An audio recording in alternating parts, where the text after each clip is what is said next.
Alaikum wa rahmatullahi wa barkamu da sake saduwa da ku a yau a cikin wani sabon bidiyo namu na yau, wanda a cikin wannan bidiyon zan mana bayani akan yadda zaka iya dawo da Gmail account ɗinka a dukkanin wayan da aka yi ma hacking ɗinsa. Sakamakon shi email da kuke gani, kowa ya san cewa email ana ajiye lambobin waya da hotuna da bidiyoyi da audio da komai ma ana ajiyewa a kansa domin gudun kada su ɓata.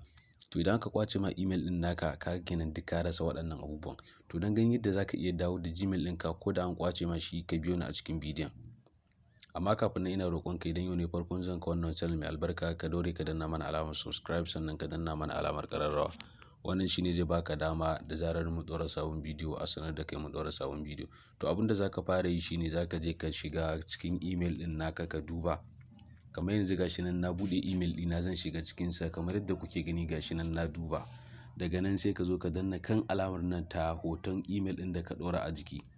Daga nan sai ka zo ka danna inda aka rubuta manage your Google account. Daga nan bayan ya riga ya buɗe maka, za ka ga ya nuno ma wasu abubuwa kamar haka. To za ka tafi ka je ka lalubo inda aka rubuta security. Za ka tafi dai sai ka je har gurin inda aka rubuta security. To inda aka rubuta security, daga nan sai ka yi ƙasa. Bayan ka yi ƙasa, a nan gurin za ka duba, za ka ga inda aka sa your device. Za ka ga two session on Android phones. A nan gurin da adadin wayoyin da ka gani, a sunan wayoyin da ka gani, to adadin lambobin da wayar da email ɗinka yake a kai. Kuma kamar ni nan an nuna min cewa wannan email ɗin na yana kan wasu wayoyi guda biyu. Ka gani, sai ka danna nan ma kaɗan idan ya yi sacin. Sakamakon inda nake ne ba network yanzu haka yadda ya kamata, to amma bari ya ɗan yi sacin ya gama. A nan gurin gashi nan kun ga an sa akwai Infinix Smart 5, sannan akwai Tecno for 5 Plus. To kun ga anan idan kuka duba za ku ga an ce min wannan your current session. Wannan ita ce wayar da nake amfani da ita. To wannan wayar ban san ta ba. To saboda haka yanzu tunda ban san wannan wayar ba, za ka zo ka danna wannan alamar haka.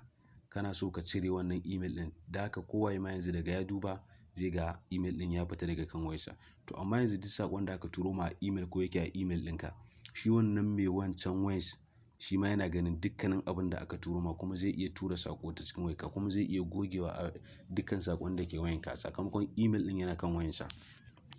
To daga nan yanzu misali idan wannan wayar kai sign out, ma'ana ka cire email ɗin daga kan wayan.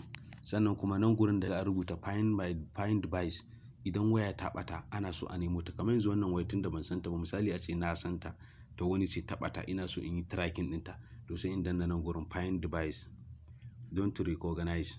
To kun ga waɗannan abubuwa guda biyun su ya kamata mu tsaya mu duba mu yi amfani da su ana.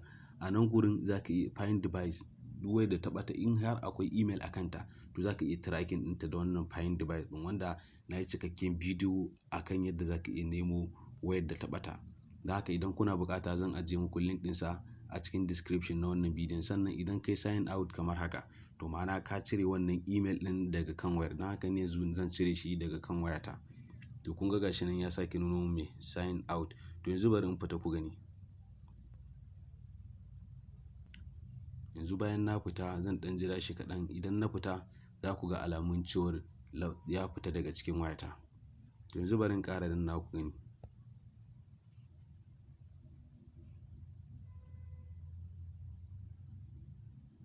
Yauwa, to kun ga shi nan one session on Android phone, ma'ana na cire wannan ɗayan wayan daga kai. Kun ga yanzu shine wannan wayar da nake amfani da ita.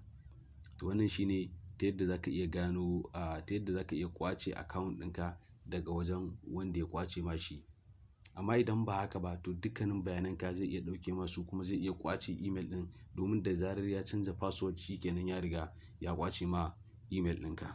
Da haka wannan shine ƙarshen bidiyon namu na yau. Amma kada ku manta, idan har ya burge ku, ku danna masa alamar like, sannan ku yi sharing ɗinsa.